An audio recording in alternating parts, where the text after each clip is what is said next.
Update. My best friend Pam, female 22, started dating my male 22 high school bully. The fallout. Original post. Just as the title said, I, male 21, have a girl, let's call her Pam, female 22, I considered to be my best friend for the last 3 years. Pam has seen me go through a lot, especially after my family disowned me for not forgiving my cousin for hooking up with my then girlfriend 4 years ago. Pam was the one to help me through all that, and I genuinely thought she was someone who would never hurt me. But here I am. Last night she was hanging around my apartment and we were drinking. She's not good with it, so she got loose and admitted to being in a relationship with my high school bully. All of us were in the same class, so she knows the kind of things he, male 22, has done to me. Especially after my family disowned me. He got even meaner as my cousin was a part of his group. He and his gang of lackeys always physically and mentally mistreated me.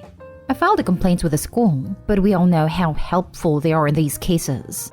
Moreover, since I did not have my parents by my side, nothing was done to them and my life was made even hellish. Pam was the only one who kept me together, so I started living with her parents after I was disowned. So she knows firsthand what kind of torment that person put me through.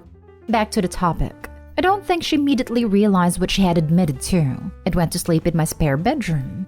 I was too shocked to sleep, so I went to stay with a college friend. Pam must have realized what she confessed to last night and have since bombarding my phone with calls and texts. My friend took my phone away and I'm using his phone to type this post. Apologies for any mistakes. I am honestly thinking of cutting her out at this point. She means a lot to me, but I just can't be around her anymore. But I don't know whether I'm being unreasonable here. Can someone help me? Now for the top advice before reading the updates. Hey Opie, I'm really sorry to hear you have to deal with this.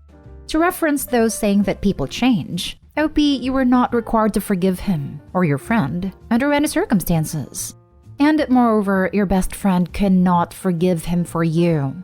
I think you should also note that she clearly deliberately hid her relationship from you. She knew that this would upset you, hence why she hid it from you until she was too drunk to continue doing so. I don't think it would be unreasonable for you to cut her off or even request distance. If this is unforgivable for you, that's okay. Personally, I wouldn't be able to forgive a friend that dated my tormentor, so I understand where you are coming from. I think whatever choice you end up making is up to you, but whatever option you choose is okay. I wish you luck in continuing to heal moving forward. This is the one. Do not rush to forgive just to please your friend. Also, she hid this for a reason. And if the bully changed, he would have reached out knowing he was dating Opie's friend to make amends. Wow, she's a terrible person for doing that. There's no way in hell she didn't realize this was going to be the outcome. On top of it all, she has given your bully even more ammunition to humiliate and bully you with. I guarantee she has probably told him everything about you and about all the breakdowns you've had. This person is not your friend. This is most likely exactly right. Pillow talk is powerful stuff. It usually has a lot of this can't leave this room type of information being exchanged.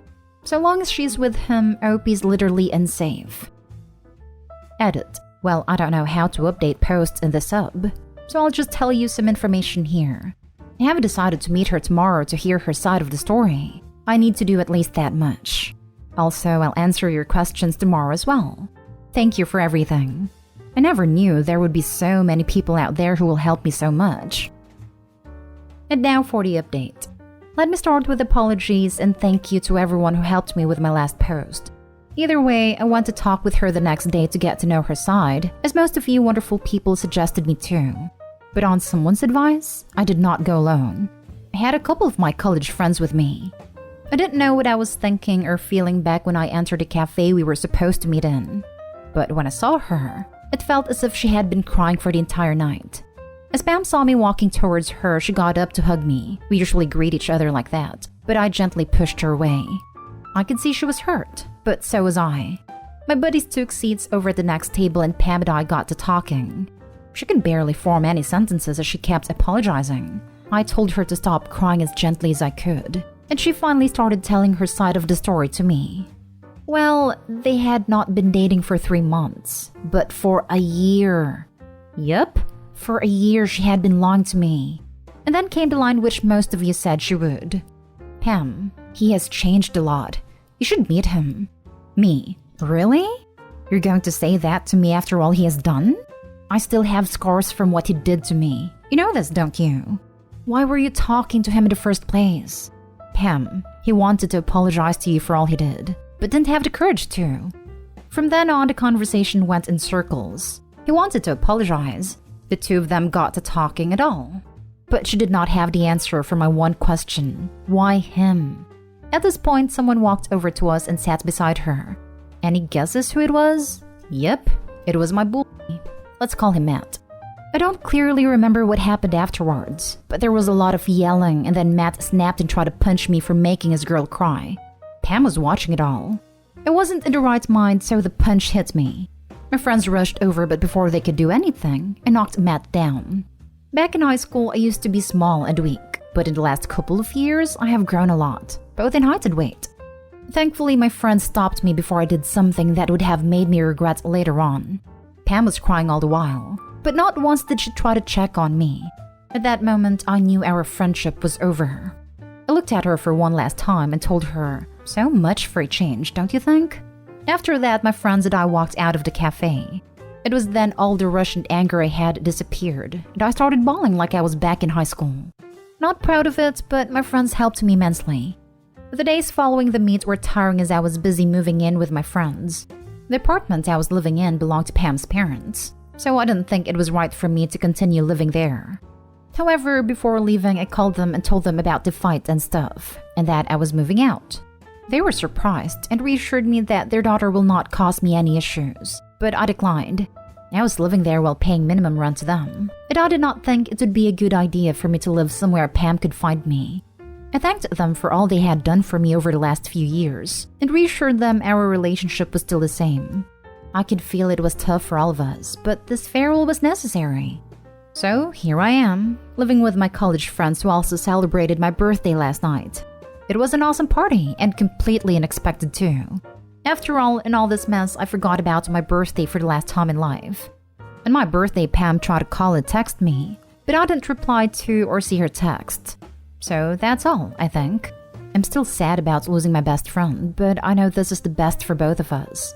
On a positive note, though, I was informed that I have been selected for a student exchange program. So if the pandemic allows it, I'll be moving to Singapore in a couple of months. And lastly, thank you for all the love and support you people gave me. Love y'all and take care. Good for you. At least she'll now know that he is as violent as you remembered him to be. Yep, I wasn't even surprised. OP, as you also said, why was she even talking to him in the first place? Even if he changed or wanted to apologize, it doesn't change what happened and it's still a very big betrayal and extremely disrespectful. Now we've all seen that he hasn't even changed. Maybe you could press charges. It is petty, but he deserves it. You had a lot of witnesses as well. The guy wanted to apologize, which I also suspect since his apology was attacking you. He never apologized to you. So it came to her to apologize to you, and she began sleeping with him? That's her logic and just shows how much of a piece of trash he is. The relationship really won't last. She'll see his true side and will wonder if he was really worth the relationship. Good luck for the exchange program. Singapore is a great place. I know I shouldn't be concerned about her, but I hope she leaves him for her own good. Doesn't matter, dude. It's her life. She's made her decision. You can't expect to go rob a bank and not face any consequences. Why does she even want to stay friends with you? She clearly doesn't care or have any empathy. She also was worried about him over you when he attacked you. Yeah, that fact hurt me more than my parents disowning me. It was a mixture of pain and satisfaction of knowing I wasn't wrong. Now for the last story. Update. Brother's girlfriend thinks I bullied her in high school. I don't remember her, and her story seems off, but I can't come to Christmas unless I apologize. Original post. My brother Jack is dating Jess. I met her in summer and she said we'd gone to secondary school together. She seemed upset I didn't remember her, so I apologized and she said it was fine, and then she walked away. I'm engaged to a guy I went to high school with and still in touch with a friend from school, so I messaged both of them and asked them if they remembered Jess, and neither did, so I figured that Jess just wasn't in my classes and that's why I couldn't place her. That night, Jack messaged saying I really upset Jess once again. I was like, again? It says that Jess says I used to bully her. I'm not going to say I was a great person in high school. I had lots of friends, but I was going through a lot of crap. So I could be nice, but could also often be just a raging witch. I never targeted or tormented anyone, and I truly do not think it crossed into bully territory, but I could be very rude and sarcastic. I was definitely not an a-hole, but bully is a bit much in my opinion. Jack said I had to text him an apology so he could show it to Jess. So I sent a generic apology text because I don't know what I actually did, and could only assume I was an a-hole to Jess at some point. Jack called me out on it being generic and said I needed to be specific. I told Jack that I didn't remember Jess. So if she wants a specific apology, she needs to tell me what I am apologizing for. Jess says I stole her boyfriend, gave her an eating disorder, and stopped her getting into her dream university. And here is where the story gets sketchy, because the guy Jess claims to have been dating at the time was a liar who told people we hooked up when we didn't. As for the eating disorder, I was a witch, but I would never encourage someone to develop an ED, as I had an eating disorder myself and BDD, so I was not about to make someone else feel bad about their body when I felt like crap about mine. As for the university, Jess says I made her fail an exam, and failing it kept her out of uni. I have literally no idea what she means. I'm also pretty sure that Jess and I went to different sixth forms, and sixth forms are where you do A-levels, which are the ones that get you into uni. So I have no idea how it's possible for me to have messed up her A-levels when we weren't at the same school. But bottom line is that she believes that I am personally responsible for all of this.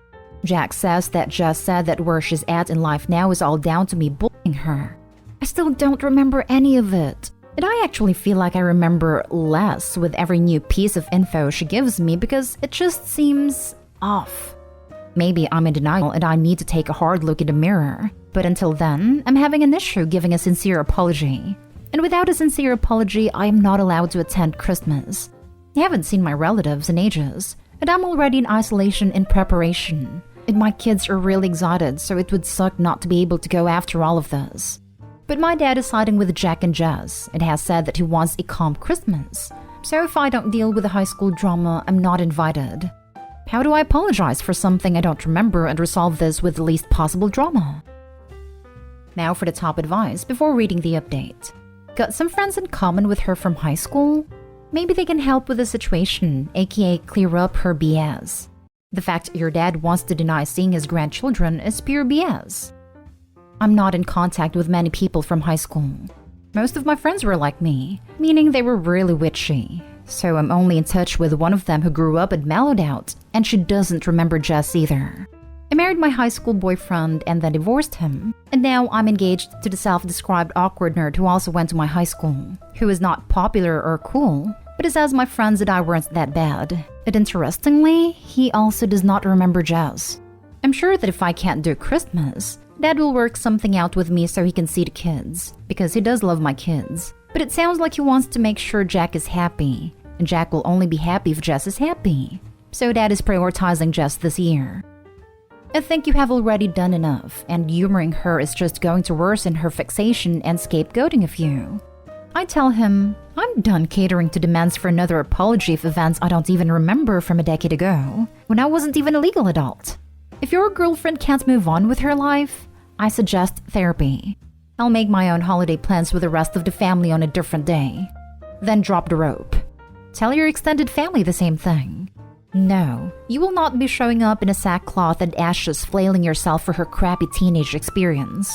No, you will not be sending your children over without you to appease Jack. When and if they want to see the kids, they can make plans with you, the mother. You don't owe Jack or Jess squat. It's not your fault he previously dated a psycho either. In fact, it kind of sounds like he may be dating another one. And now for the update. So I've figured out why I didn't remember Jess. It wasn't Jess.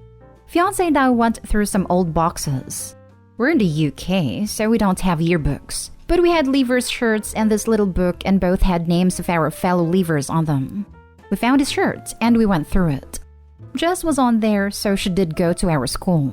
But we saw another named Kate, and it bugged me, but I don't know why. I then went back to the year photo, and almost instantly, my brain matched the name Kate to a blonde girl in the photo.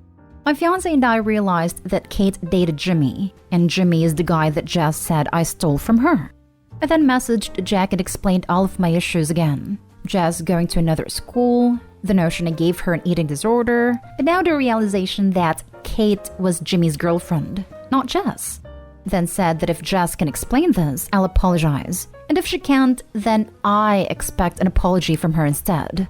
A few hours later, we were all in a Zoom call. It's here where Jess admitted that she and I didn't interact in school. She was friends with Kate. I was dating my ex-husband at the same time Kate was dating Jimmy. My ex and I were very on-again/off again, and after one of our breakups, Jimmy dumped Kate so he could ask me out. The date went terribly, so Jimmy went crawling back to Kate after her. I remembered Kate and Jimmy as being very on and off, like my ex and I were. But turns out that this was the only time they broke up before the final breakup a few years later. Kate started comparing herself to me, and developed an eating disorder to match mine, so she blames me for that too. As for the exam, I am still not entirely sure how I screwed that up for her, but Kate and I did go to the same sixth form, and shared a class, so we took at least one exam in the same place and at the same time. Just referenced the eating disorder. And when I took my exams, I was pregnant with my oldest, and had severe morning sickness, so my best guess is that my throwing up set off Kate's ED before an exam. And as for why Jess went along with it, other than still being friends with Kate, is that I had a large group of friends in high school who I have since stopped speaking to, and a couple of them picked on Jess a lot. But Jess confirmed that I did not personally do anything to her at any point. Jess met my brother in a support group last year. She told Kate, and it looks like they cooked up this little scheme together. Though it's unclear if she started dating Jack to get me, or if it was just coincidence. I asked if we could get Kate into Zoom so I could talk to her directly, and she joined. I did try and get details on how exactly it caused her ED and made her fail her exam. And she got very angry with me, saying that she wasn't going to explain because if she gave details, I would use them to talk my way out of it. I asked why Jess said that I bullied her, and not her friend Kate. And Kate said I would have denied it either way, and referenced me mentally torturing her, saying that now we were even because I had admitted to spending hours racking my brain trying to figure out what I did, just like Kate had back then. I snapped at her when she said that, saying she needed to grow up and stop blaming others for her problems. And Kate, Jess, and Jack all left the Zoom. I told Dad everything, but he hasn't replied yet. I've not heard from Jack, Jess, and Kate since then, but honestly, Kate and Jess sound equally bat crap crazy. So I'm guessing they're feeding into each other's psycho logic right now. No clue what Jack is doing either, but he was angry with Jess on a call, and he was repeatedly pushing her to tell me everything, so I hope he's on my side here at least.